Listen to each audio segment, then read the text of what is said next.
తర్వాత రెండోది ఏం చెప్పాను, దేవుని సందుకు వచ్చాక దేవుని మాటలో ఆనందంతో సంతోషంతో వినాలని చెప్పాను. ఎలా వినాలి?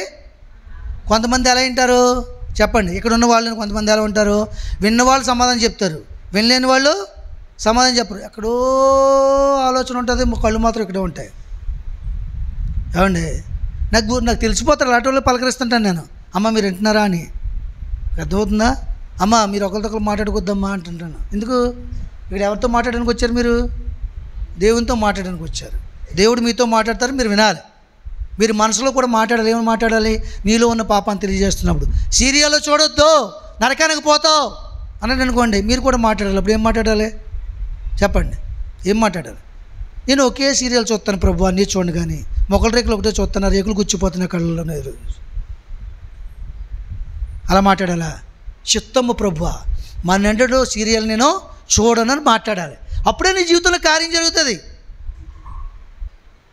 ఆయనే మాట్లాడడం కాదు, మనం కూడా ఆయనతో మాట్లాడవచ్చు, నిబంధన చేసుకోవాలి.